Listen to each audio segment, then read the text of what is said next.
كمية ريجكشنز النهاردة غريبة جدا، ولكن المفروض ان احنا هنعدي المرحلة بتاعة الريجكشنز بالتوكس دي كلها. والحقيقة ان طريق الحياة عموما صعب جدا جدا. Life is so hard. ايه اللي بيهون علينا الحياة؟ حد ممكن يقول لي كده اي حاجة؟ ايه اللي ممكن يكون بيهون علينا الحياة؟ ايه اللي هون على حضرتك كل الريجكشنز دي؟ اوكي، الطريق. ايه تاني؟ ممكن اللي يكون بيهون عليك كلمة حلوة.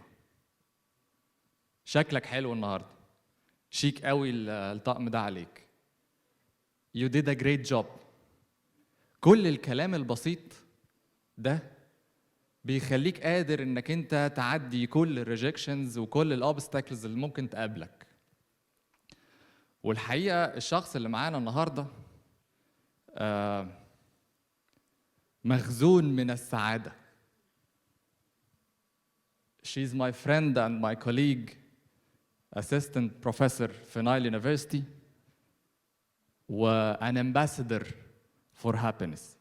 She's delivering a course called Science of Happiness. اسمحوا لي أرحب بدكتور ميراي برسوم. تاني أكتر حد طلع على الستيج بعدي.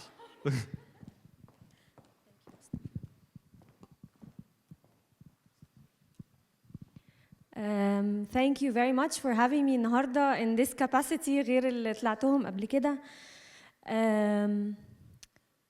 أنا عايزة ألعب معاكم لعبة كده بليز. ممكن كل حد يحط الفلاش لايت بتاع الموبايل on بس تخلوه مستخبي، بس put it on please. أوكي؟ هسأل سؤال. مين was rejected today؟ يرفع كده. خليكوا. مين was rejected during this week؟ مين was rejected during the last 2 weeks؟ خليكوا. شهر، 3 شهور. Unanimous. We all thank you very much. Thank you. كلمة no صعبة. حصل لنا كلنا. مين فينا اللي ما قدمش على job application واترفض فيها بقسوة شديدة؟ مين ما اشتغلش على project ولا report في الجامعة ولا في الشغل وتعب جدا وقال خلاص هو ده and then was rejected بقسوة شديدة؟ مين قعد مستني ايميل علشان يسعد ويسعد اللي حواليه ويبلغهم وينتصر and then was rejected؟ مين ما جالوش مسج على التليفون حقيقي to break your heart؟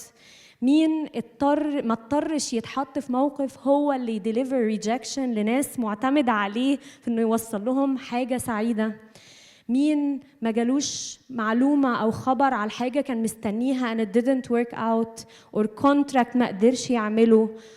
or مين حتى ما حاولش إنه يوصل إنه يساعد اللي حواليه أو يبقى له impactful role و was rejected by حد كان متخيل إن هو محتاجه، أو اترفض من ناس مش فاهم هم ليه أصلاً رافضينه، إحنا المفروض أصحاب وفي الجامعة وفي الشغل وهكذا؟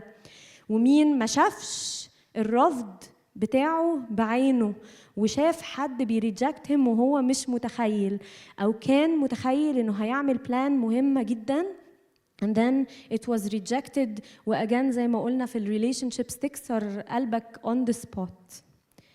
كلنا we went through this. كلنا went through so many different rejections الحقيقة to break your heart. الحقيقة الريجكشنز اللي بتظهر بأشكال مختلفة. في شكل زي ده. مين بيبقى شكله كده مخضوض ومش مصدق وإيه اللي حصل لي ده؟ نرفع كده الفلاش لايتس يا جماعة أو ارفعوا إيديكم أنتوا قفلتوها. يس أنا مش شايفة قوي فلو ممكن نخلي الفلاش لايتس. طب مين بيتعصب ما بيقبلش ويقول لأ مش هيحصل لي ودي مش ممكن ده اللي أنا أبقى going through it؟ وفي مننا اللي بيبقى بيقول لأ لو سمحت ما يبقاش حصل لي كده، لو سمحت مش هجو ثرو ده، لو سمحت نعمل أي حاجة علشان ده ما يحصل ليش. وفي مننا اللي بيغرق خالص بينتهي بقى وهقعد على جنب كده استأذنكم معلش انا رايحه اقعد في كورنر اشوف هعمل ايه في اللي حصل لي ده. وفي مننا اللي بيقول طيب خلاص هي حصلت وهي اسمتي وحظي كده ومفيش حاجه ممكن اعملها وهقبلها. الحقيقه انه في سايكولوجيست اسمها إليزابيث كوبلر روس قالت انه كلنا بنعدي في كل الستيجز دي. اي حد بيحصل له rejection goes through all of these 5 stages وسمتهم the stages of grief, the stages of الزعل: denial, anger, bargaining, depression and acceptance. وعملت لهم كيرف الحقيقه بيدرس في الجامعات وفي a cornerstone of psychology. يعني بيقول انه الانرجي بتتغير كمان when you happen to go through these stages of grief. يعني ببتدي بالانرجي الطبيعيه بتاعتي، بتعصب، ببقى بقى انرجيتك، هضرب حد في وشه قدامي، and then هبتدي ابارجن فههدى شويه، الوز انرجي، ادخل في ديبريشن، ممكن اقعد في دي شويه كتير وابتدي اجين انرجي كمان when I come to a stage of acceptance. اسمحوا لي اخدكم في show into our hearts, our feelings, our minds, our body and our behavior اللي بيحصل مع كل stage من دول، يمكن نفهم what is actually going on and maybe نقدر نعديه. هبتدي بستيج 1 الدينايل. أنا في حالة disbelief and shock، أنا مش مصدقة، مخي مش مستوعب، مش ناوي يستوعب، هخلي روحي ما احسش، عندي numbness رهيب، بتنفس كده بسرعة ومش ناوية engage، هايسوليت وهدخل في behavior معين، هبريتند من الآخر كده إنه الموضوع ده ما حصلش، وهبتدي إن أنا أتصرف إن أنا مش هتعرض لحد يفكرني إنه الموضوع ده حصل أصلاً. عديت في دي وما نفعش واضطريت اقبل ان الموضوع حصل لاني مش عارفه اضحك على نفسي، هبتدي اتحرك في الانجر. اتغصت بقى، انا this is unjust، انا this is not fair، someone has to take the blame، دي غلطه حد على فكره، غلطتي بقى غلطه اي بتاع، انا هبقى متغاظه وانجري frustrated، جسمي بيرسبوند as such، بيطلع كورتيزول، بيطلع ادرينالين، بيخليني في حاله فايت. عارفين الفايت اند فلايت كده بالظبط، اعرق بقى وايديا معموله والجو كلانشت ومتنرفزه ووشي مكتئب، وانا مش هسمع حد ومش هتعامل مع حد، وماي تمبرتشر عالي، بلاد بريشر عالي، فيري شورت تمبرد، اي حد كمان بتقولي صباح الخير انت اصلا السبب في كل اللي انا فيه ده، ومخي يخليني ارمي بليم على ناس ممكن تبقى ملهاش دعوه، لان انا اصلا انا مش طايقه نفسي كمان، ما حدش كلمني. ما نفعش ده وما جابش نتيجه، ابتدي اقول طيب اكيد في حاجه ممكن اعملها، ما انا الانجر ده مش هقدر اعيش بيه، حد يساعدني، يلا يا جسمي كده ساعدني، فيبتدي الكورتيزول يزيد even more، ابتدي ابقى فيدجيتنج، ابتدي احاول اساوم الحياه على اللي حصل ده. ممكن اعمل في وقتها ده تنازلات just to change reality. انا كل ده بحاول اتجنب ان انا احس الاحساس بتاع الزعل. شوفوا احنا لسه ما زعلناش، انا كل ده لسه ما وصلتش. اعمل اي حاجه، انا مستعده اعمل اي حاجه عشان الزعل ما يبقاش موجود. ما نفعتش وحاولت والزعل ما راحش، اروح غرقانه بقى في ستيج اوف ديبريشن، كورتيزول رهيب، ما بنامش، ما باكلش، ما بعملش، مش هكلم حد، مش هساعد نفسي بقى، سيبوني بقى انا في سواد الليل ومش عايزه حد يتعامل معايا خالص. I'm very sad. دي اول كلمه تطلع في الموضوع. You have profound sadness. You are very down. الحته دي انا هقف عندها بس دقيقه، انه السادنس can need professional treatment. اوعوا تقبلوا ان انتوا داخلين في ديبريشن وتخلوا الناس تقول عليكم اصل الحكايه ما تستاهلش، واصله لا وانت هتعديها، اللي زعلان زعلان. and if it is clinical depression it needs professional help. اوعوا تسيبوا روحكم تغطسوا في دي، لان دي الطلوع منها هنتكلم فيه صعب قد ايه. and then زعلت شويه والوقت عدى شويه، جسمي ابتدى يقبل ده، الاندورفينز تزيد، اوكسيتوسين تزيد، ابتدينا خلاص هو ده اللي حصل وخلاص. كلنا بيحصل لنا كده but يعني the surprise is we're not alone. زمايلي النهارده قالوا كتير على امثله كتير جدا، ناس ناجحه جدا كلها عدت في ده، والقصص بتاعه الناس الناجحه اللي فشلت وفاقت مفيش اكتر منها الحقيقه. عدوا through ده ازاي؟ ازاي محمد صلاح بعد ما اترفض كل الرفض ده بقى محمد صلاح؟ ازاي الراجل بتاع كنتاكي بقى بتاع KFC؟ ازاي والت ديزني بقى هو ديزني؟ عملوا ده ازاي؟ عملوا ده بان هم زودوا ستيج كده في الجريف كيرف، سموه، انا سميته the super stage. وصلوا to their super self. يعني ايه super self؟ يعني جسمه وعقله and his feelings قدر يقبل انه مش بس I am accepting the situation، أنا accepting a situation as an opportunity to grow. ده محتاج قوة، محتاج determination، محتاج قرار 100%. هتحصل من غير قرار مش هتحصل أبداً، هنفضل نعك ونقول أهو ده اللي حصل and it will never ever turn into a success unless you turn it consciously into a success story. And at that point you become the success story اللي تتحط مع الليستة بتاعت الناس اللي فاتت دي. طبعا اللي قاعدين هنا بيقول لك لا لا لا الكلام ده كله على الناس كلها الا انا. ليه انا مش شايفه ان انا كمان اقدر اعمل ده؟ واوعوا تلوموا على روحكم ان انتوا شايفين كده. تعالوا اقول لكم ليه انتوا شايفين ان انتوا ما تقدروش تعملوا كده. Number 1, scientifically speaking we feel before we think. خلقتنا كده، اتخلقنا كده، بنفيل في 120 ثانية we think في 300 ثانية we react في 480 ثانية. فأنا مبدئياً كده بحس ورياكت، ولو لحقت أفكر بفكر، ما لحقتش برياكت. وده معناه إني بحس بالمضايقة أو الوجع أو الهيرت or the pain or the stimulus أياً كان and I immediately behave without ما أعقلها. عشان كده في حاجة اسمها بعقلها، بستعمل مخي لأعقل الأمور. هل أنا أقدر أعمل فيها حاجة ولا لأ؟ تاني سبب هو إنه 90% من الرياكشنز اللي إحنا بنعملها بتمشي في السكة اللي أنا قلتها لكم دي، بتحصل من غير ما مخي يشتغل. بسيستم 1 انتويشن بيشتغل من غير ما مخي يدخل في الموضوع and then خلاص راحت وانا I reacted وانهارت and then I did not even think about it. تالت حاجة is because our brains trick us. بحاجتين هكلمكم فيهم اسمهم biases، يعني مخي بيبقى biased ناحيتهم. number 1 حاجة اسمها focalism. مخي بيعمل focalism، بيفوكس على حاجة ويخليني ما اشوفش انه في حاجة تانية ممكن افكر فيها. وبالتالي كل ما اجي افكر انه ممكن there's an outlet of this situation ممكن استفيد منه واعمل منه اي حاجه عدله، انا عماله افكر فقط في المشكله دي ومحطها under the microscope. تاني حاجه ان انا مخي بيعمل كذا defense mechanism علشان يخليني افضل بلف حوالين نفسي، علشان مخي بيحاول يحميني. على فكره مخي مش عدوي، لكن طريقته في حمايتي تعال نشوفها.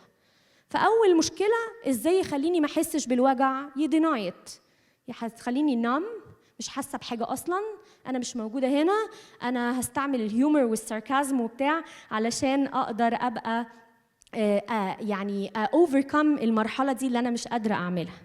تاني حتة جيت أتنرفز، لا أنا مش متنرفزة عشان هي في حاجة تضايقني. على فكرة I'm not angry at anything. There is no يعني reason for the anger. The anger is entirely what we call projection. I project my situation على حد تاني علشان الحد التاني ده هو اللي يبقى مسؤول عن المشكلة مش أنا. فأبقى قادرة ما بقاش أنا اللي زعلانة، أبقى زعلانة من حد. تالت حاجة ابتدي اكمبنسيت، انا مستسلمة تماما، يلا نلاقي اي حل بس ما بقاش في الموقف ده. رابع واحدة اعمل what we call regression، withdrawal، self blame. المرحلة دي عشان كده بقول لكم دي خطيرة، الواحد ممكن يغرق فيها. ولو انا ما قررتش انه it is up to me to get up and to get better and understand that this is not an ongoing thing, this is just a situation that I have to go through and I have to help myself, I will not get the help. And آخر طريقة مخي بيعمل what we call intellectualization، بيحلل الأمور بطريقة كده بintellectual academic، وابتدي أعمل حاجات حسابات في مخي. أيوة على فكرة it makes sense. I use logic to make things look better. What about you؟ أعمل إيه عشان أمشي في دول؟ أولاً rejected، اترفضت، زعلت، اتجرحت؟ acknowledge it, understand it. نعرف انه في reality check. هو في مشكله؟ ايوه في مشكله على فكره. Please seek help من الأول خالص. كلمي واحدة صاحبتك، كلمي واحد صاحبك، كلموا حد قرايبكم، إخواتكم. Have a network where you can reach out and just say, I know this may be very minor, but it's very important to me. Find the people اللي هتقولوا لهم كده وهيقولوا لكم we know and it is very important to me because it's very important to you. Channel your energy والغضب في الحتة الصح. يعني ايه؟ يعني يلا نفهم احنا متضايقين من ايه بجد.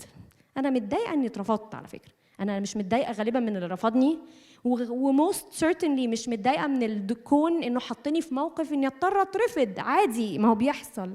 find perspective مظبوط. Third stage, please understand that not everything is controllable. Some things really are out of your control. And الشاطر هو اللي يبقى resourceful، يلاقي حلول موازية، مش نقعد نعيط. سما الحقيقة علمتنا ده الأسبوع اللي فات. كل حاجة كانت تكلمني تقول لي في حاجة حصلت بس أنا إن شاء الله خير. الحقيقة أول مرة قالت لي كده قلت يا جت بالصدفة، لكن بقيت الكلام كله كل ما حاجة تقولي حصل بس إن شاء الله خير. And we are here today. Well done. And then practice self-compassion. يعني زي ما أنا طيبة مع أصحابي وهسامحهم، طب how about أنا عملت غلطة وهسامح نفسي؟ How about أنا زي ما دكتور مصطفى كان بيقول يعني let's not be too hard on ourselves. Things happen. It's okay. Learn from it, fix it, and move on. Reframe things into a positive situation. Find the good. أنا في الكلاس بتاعي اللي مصطفى كان بيقول عليه بقول be a benefit finder. Find what is good in everything and you will be able to do it as long as you want. And at that point, you will be able to reach that super self, that person that has learned from the experience and become a better version of themselves. أنا هخلص خلاص وهقول بس 6 steps أقولهم لكم for accepting rejection. Rejection is not a reflection of your worth. يعني لو اترفضت 800,000 مرة أنا عارفة قيمتي، مش محتاجة verification من الآخرين علشان أبقى عارفة أنا قيمتي إيه. قيمتي أنا اللي عارفاها. Number 2, it is a learning opportunity, and if you do not see a learning opportunity في كل rejection then هي هتقف على خسارة مش gain. And let's try to turn it into a gain. ثالث حاجة زي ما قلنا practice self-compassion. Be kind to yourself. Maintain perspective. A rejection is part of your journey. It is not your journey. Your journey is a big path. Your journey you are the hero of. And اوعوا تخلوا القصة قصة الريجكشن مش قصتك أنت في الحياة. You are the hero of your story. Your response to the rejection is more important than the rejection itself. طبعاً for sure. لأنه القوي بيبان من ال challenges. يعني القوي هو اللي قدر يقوم وتعلم وعمل أحسن، مش القوي اللي الدنيا كلها مرصوفة له ورد يعني في الطريق. وآخر حاجة keep moving forward. I will leave you with a few thoughts.